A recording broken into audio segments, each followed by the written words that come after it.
Good afternoon, Rotarians. I have the pleasure of introducing Mary Lamie. She's the Executive Vice President with Multimodal Enterprises, St. Louis Regional Freightway. She's been a professional engineer for over 25 years. She's obviously well studied and educated from the great institution of University of Missouri Columbia. And so Mary's been a huge resource for Barbara Murphy, more probably Steve Zuber. We share a lot of context and really blends the public and private relationship between people looking in the region that we're also invested in and want to see succeed. So she's going to tell a lot more about what she's working on, what she's seeing out there. I'd read your bio, but we have a firm stop at 1 p.m. So we'd go on for a little bit, but we're excited to hear from you.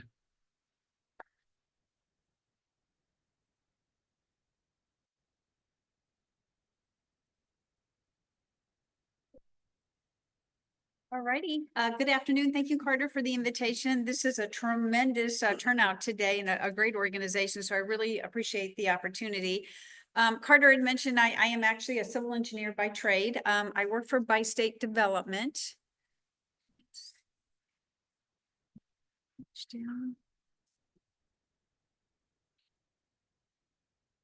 There we go. So today I'm wearing my St. Louis Regional Freightway hat. When most people think of Bi-State Development, they think of the transit component where we operate the light rail and bus services on both sides of the river. But we're actually kind of an economic development organization. So I also oversee, we have staff that work in the Gateway Arch. We've got tour guides and ticket managers. We actually own and operate the riverboat in front of the Gateway Arch. And then I also oversee the St. Louis Downtown Airport in Cahokia Heights, Illinois. But again, today I'm wearing my St. Louis Regional Freightway hat. I'm going to spend about 12 to 15 minutes just giving you a quick update on why the St. Louis region is considered a global logistics hub and how we are marketing this region to bring more manufacturing companies into the St. Louis region. So this photo that you see, I think is very familiar to all of us when we're driving over the Poplar Street Bridge or Interstate 70. And for most people, they're like, yeah, this is our riverfront area. But what you are actually looking at is global commerce at work. So next couple slides, I'm just going to kind of hit the highlights for this. I have been in this position for about 8 years. And so the first charge was we want to build that awareness on why we're a global logistics hub. And the strategy is build the awareness at a national and global level, get that attention, get those shippers and carriers to consider the St. Louis region, come to our website. We've identified industrial real estate sites and then come in and make the deal. So the first couple of years, we sent press releases out saying, hey, we've got 6 Class 1 railroads. Our sister cities like Kansas City, Memphis, Nashville, not one of them has 6 Class 1 railroads. They have 2 or 3. And the Class 1 railroads are the national rail carriers that are moving freight across the nation. We have 2 international cargo airports. Not one of our sister cities have 2 international air cargo. Obviously, it's Lambert and Mid-America. We have the most strategic location on the Mississippi River, and we have 4 interstates. Nobody has the most strategic location on the Mississippi River. Nobody has 4 interstates. So we sent a series of press releases out year 1, 2, and 3. Good news is we got really good media coverage on that. The bad news is nobody knew about that, and they really should have known about that. And when you're trying to build awareness from a media and a marketing perspective, you've got to keep reinventing yourself. So the next thing we started working on are these maps that I'm going to walk through, and they're included with the maps that are included on your table. This is a map that the industrial real estate brokers are using on a regular time when they are competing for manufacturing jobs to come to the St. Louis area. This map is actually answering the question, why is it a big deal that we have 4 interstates in the St. Louis area? This map is answering that question. It's basically telling you for the St. Louis bi-state region, we're in the center of the US.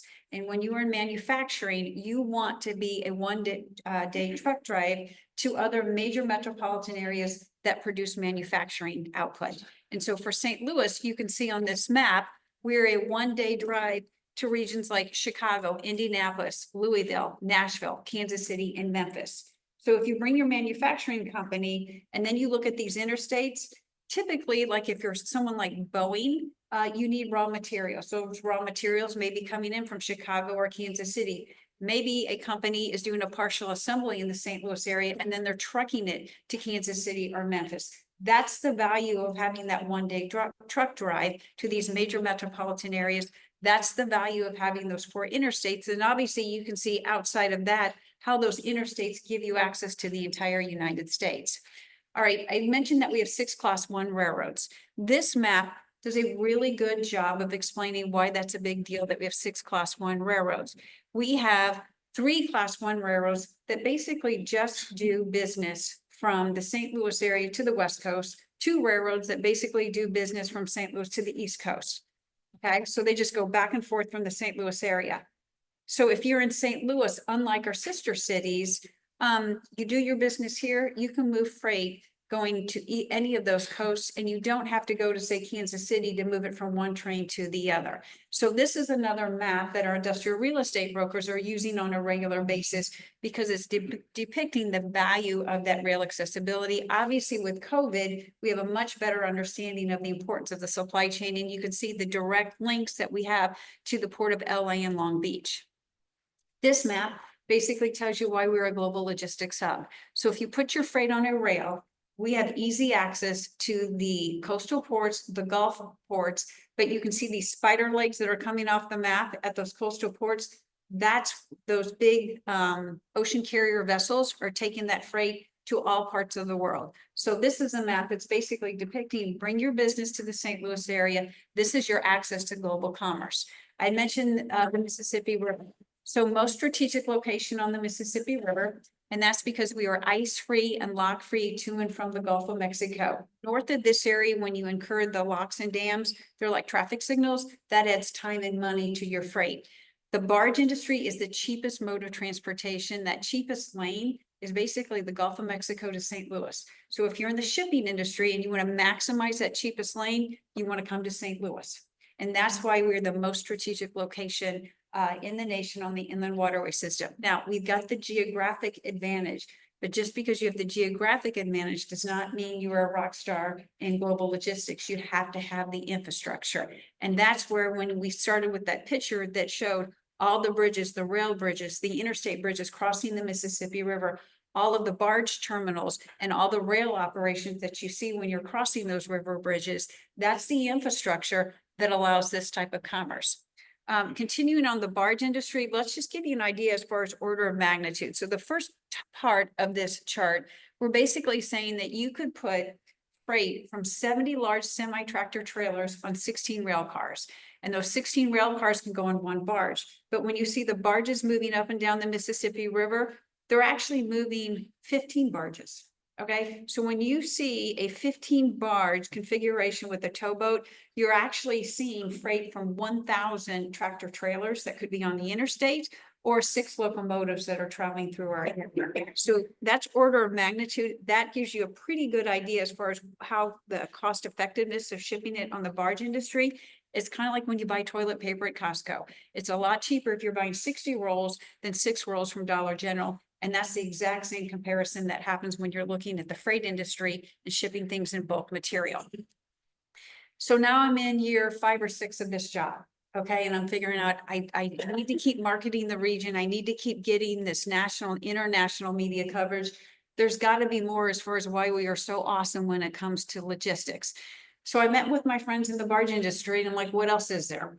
Explain this to me. I'm a civil engineer. I know a lot about roads and bridges. I'm trying to understand this darn business. And they're like, well, Mary, nowhere else on the inland waterway system is moving the amount of ag or fertilizer products anywhere in the 15-mile section than right here in the downtown St. Louis area. So if you're thinking about where the Gateway Arch is, 7.5 miles north of that to where Greenwich or America's Central Port is with Dennis Wilsmeyer, 7.5 miles south of the Gateway Arch, that 15-mile section, that's the sweet spot.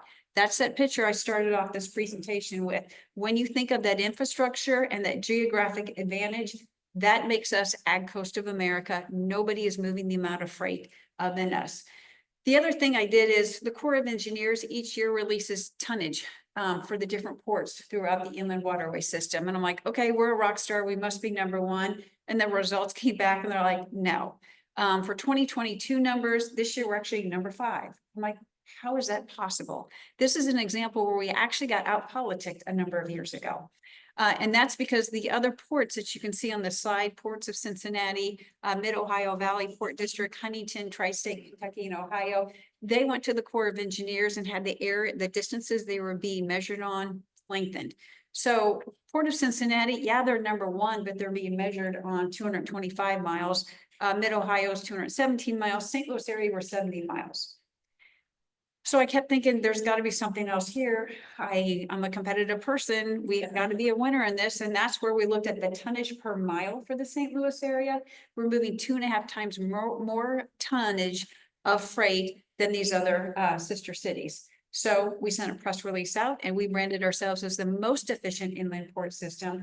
And that's where we got, again, national and international media coverage from a logistics perspective. And what that message is basically telling you, if you're in the shipping industry, there's a cost advantage and you should bring your business here. The map for Ag Coast of America, I'm depicting the 16 companies. I did that for a reason. I am into name brands. I love my purses and I love my shoes. And I applied the same logic to this industry. I want the competitors in this industry to find out where their competition is finding that cost advantage. And if you look at this, you're seeing global companies that have picked the St. Louis area: Consolidated Grain and Barge, Louis Dreyfus, ADM, Cargill, Bunge. These are global companies and they picked the St. Louis area. You're also going to see a company on here that says COFCO. COFCO is owned by the People's Republic of China. And by the way, they have doubled the capacity for conveyor belts and rail accessibility. They're not operating at capacity, but they have recognized the cost advantage. They also see what the future is when it comes to moving ag products in and out of the United States. And they have the infrastructure and capacity for year 10 and year 20. So I'm back to this slide, and that's where I'm hoping when you cross the Poplar Street Bridge or I-70 this weekend, and you look at that riverfront and you see the barges, the rail, the trucks, all of that interconnectivity, you're going to have a better understanding as far as why we're considered a global logistics hub. This is a map for Thanksgiving. If you want to talk about this, this is on my website. All those little blue dots on that represents all the barge terminals. I mentioned 15 for the Ag Coast of America. There's certain qualities they have that allow us to have that ranking, but there's about 200 barge terminals in this area. Again, that's why this is such a great location to bring your business. Supply chain disruptions.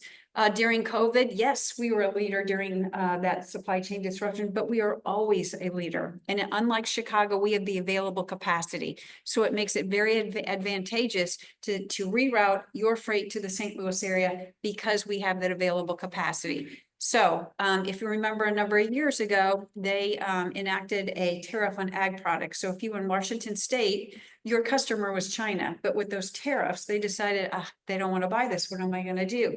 Remember that map that I showed, the line with the rail corridor from Washington State to the St. Louis area, the BNSF rail line? The infrastructure was in place within a day. They're like, fine, we're going to ship it to the St. Louis area. BNSF has their rail line. They've got the barge facility capacity in the St. Louis area. I'm going to maximize that cheapest lane of transportation on the Mississippi River. I'm going to get it to the Gulf of Mexico, and my new customer is Egypt. That's how fast this stuff happens. And that's where the value of all that infrastructure that we have and that reputation that we have as far as continuing to invest in our infrastructure. I mentioned that I oversee the riverboats. We have our daily sightseeing cruises because I oversee that. I have taken over the first Wednesday of each month, and we have an Ag Coast of America riverboat cruise. So if any of you are interested in seeing some of this stuff firsthand, our riverboat operator actually narrates that cruise and talks about there's a barge, there's steel on it. That steel is from Brazil. There is a barge terminal. There is a rail bridge. This is global connectivity. This is Ag Coast of America. Let's keep going. I mentioned we have a website. Again, this is all about business. And that's where our website answers the question why you should pick the St. Louis region for manufacturing. We've streamlined the process for industrial real estate brokers. We have identified the top 33 industrial real estate locations. There are a lot of other ones out there, but these are the ones that are developer ready. These are the ones that are ready to go. And then we've recognized that the best high-paying jobs in manufacturing are really in the manufacturing industry versus the logistics parks. Those are great, don't get me wrong, but now we're trying to figure out what else can we do to bring more attention to bring those manufacturing companies in here. A lot of times they're focused on the rail component. So we've streamlined the process, identified the sites that are developer ready for industrial real estate. Our list includes 16 sites, and by the way, 11 of them are on the Illinois side. We send press releases out on this. Here's the point of these next slides. We're kind of a big deal when we're doing this, okay? When we send these press releases out, number one, it can't be an infomercial about Mary just has got 11, rail sites. That's not news. The news part is the fact, the collaboration, the fact that public and private sector leaders are working together. We're working with leaders like Carter and Barbara Murphy and other brokers in the area. For each one of these rail serve sites, we're working with the Class 1 railroads. I have a quote in there for each one of these press releases from the Class 1 railroads.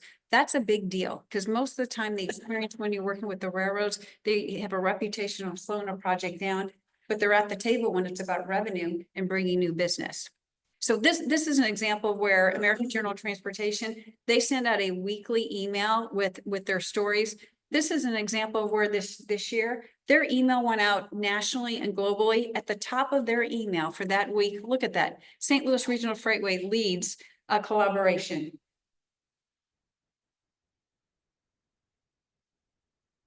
And we're going to keep going. This is another example of where with our marketing committee, we've identified the 4 key industrial sectors in our industry. Again, this is an example where we've got to keep reinventing ourselves. This is an article that went to the Heartland Real Estate Business Journal. This is a national publication about industrial real estate in the area. And that's where this information is very interesting to that industry. Other examples of where we continue to raise awareness throughout the year. Okay, for those of us who are 50 plus, American Journal of Transportation, they issue a paper copy once a month of their articles. Okay, you guys, we were above the fold. Okay, so this is a national publication, and our article, you see right there, we wrote an article for them that they published, St. Louis Intermodal Business Attracts Investment. We have started actually, the strategy for the last couple of years is we're not paying for advertising. Our articles speak for themselves. The industry is interested in it. But now we've realized these publications are calling us and they're publishing our articles. And now we're trying to figure out, I think there's more of a bang for our buck if we're getting that attention. And so that's where working with our brokers, we said, okay, if we put an ad together, and that's where last year they said, use the rail map. And so we did that. So from a metrics perspective, we're now paying for advertising, and you can see the metrics where we got well over 100 website sessions that are directly related to that article that we, or that advertisement. You can see the QR code that we put on there. This year they said, Mary, that was good, but let's get into the details. Put a new advertisement together that gives more of those statistics that differentiate us from other regions. So that's what we're doing this calendar year and likely walking into next year. We put together a fact sheet for each of the different counties. So everything I've talked about is for the bi-state region, but we need the local municipalities and the counties to utilize this information. So that's where we put together a fact sheet for each of the different counties, and then trying to translate this great information to those specific municipalities and counties. From a marketing perspective, with the press releases that we sent out, I have earned over $1 million in earned media. So in other words, if I had a budget of $1 million, I would have paid $1 million for all that media coverage, and I didn't. And the point is, this area speaks for itself. The industry is interested in what's going on as far as shippers and carriers and trying to figure out their next move for business. Moving very quickly through these slides, one of our transformational initiatives, trying to figure out how we can better utilize the Mississippi River by putting containers on a barge or a vessel. This is considered an all-water route. Again, as we know, typically those big ocean carriers, vessels go from Chicago to LA or Long Beach. And what we're proposing is it's the all-water route that comes up through the Gulf of Mexico into New Orleans and then shipped up the Mississippi River.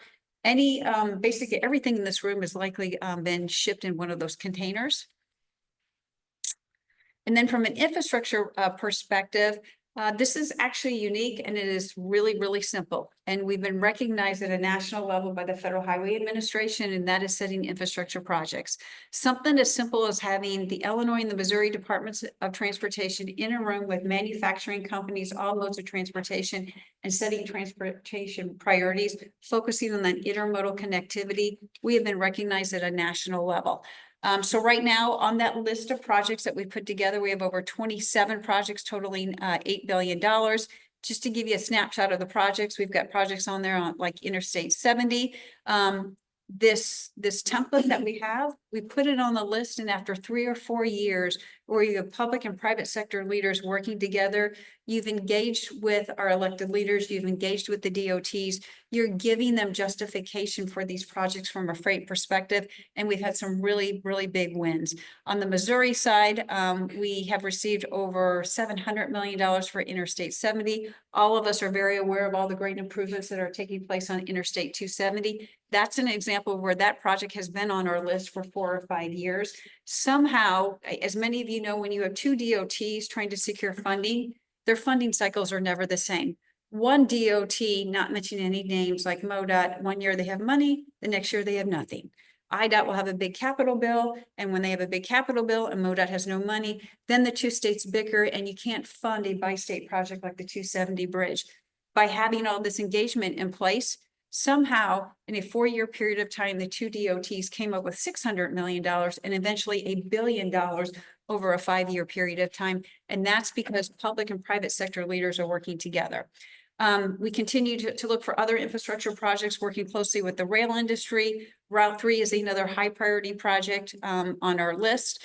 And that includes the relocated Route 3 project in the East St. Louis area. Also, the Route 3 bypass project in Sauget, Illinois. Looking to the future, believe it or not, IDOT has earmarked $10 million to start preliminary engineering to replace the Martin Luther King Bridge.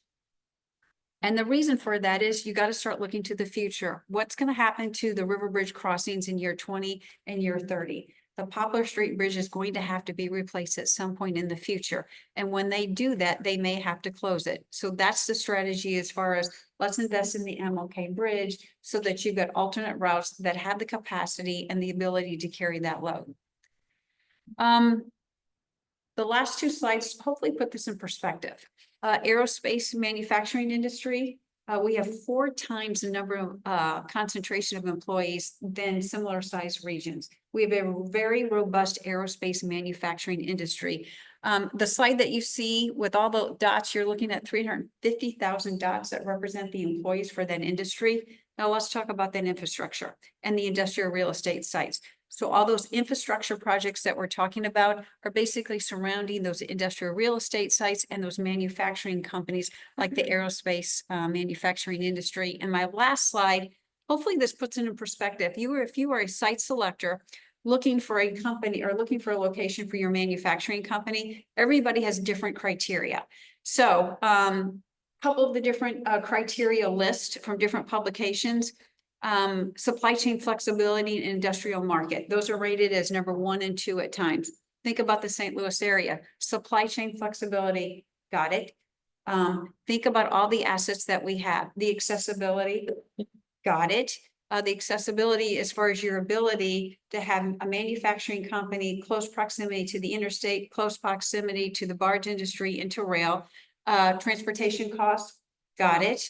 Labor. I showed you that slide about aerospace manufacturing, and we could do a similar slide on all the different industries. So the bottom line is when you think about site selection criteria and at a national level, what those brokers and site selectors are thinking of, we are hitting the top 1 through 3, and depending on what list, sometimes it's 3, sometimes it's 1. But the point is we're doing very well when it comes to trying to meet that criteria.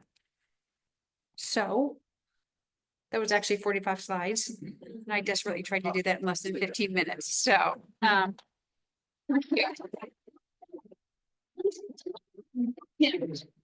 I had a privilege of very staff. 40 years, and I can tell you that you can't find a better person, better professional engineer to Barry. And I never got a chance to publicly thank you for all the help you gave the city of Edwardsville. I don't for Barry. We wouldn't have Governor's Parkway, we wouldn't have 2 lanes, 157, 159, 250 miles. And Mary did a lot of credit. She was the one that championed Edwardsville and been doing it ever since. I was saddened by losing her. I thought my mom is growing exponentially, that are really great about the St. Louis degree. Thank you very much. Yeah, that was very kind, and Tim, you forgot the bike trail, remember? Because we had to do that at the same time. Any other questions for Mary? Yes, Ann. Great that we're a transportation hub in the area. But aside that, I would assume that this is at a higher risk for potential terrorist attack. And if you know, are there any systems put in place to help mitigate that risk? So the question is about terrorism attacks, and the answer is yes, yes, and yes. I just had a tour of the Ameren facility just south of 270 at 157. It is amazing what, and that's part of all of that infrastructure in our utilities. It looks like something out of a movie. The railroads work with, at a national and a federal level with emergency services. They have drills all the time. Sometimes we see them, you know, because it looks a little odd, but yeah, the rail, and the barge industry does too with the Coast Guard. So they're constantly doing drills. They're constantly improving their communication. And then part of that, when we talked about the infrastructure, a lot of times that's part of the justification for some of the improvements that we're recommending. All right, well, thank you. So on behalf of the Tzatziki family and home nursery, I'd like to present you with a plant for today. So thank you very much for all the information. 50-50,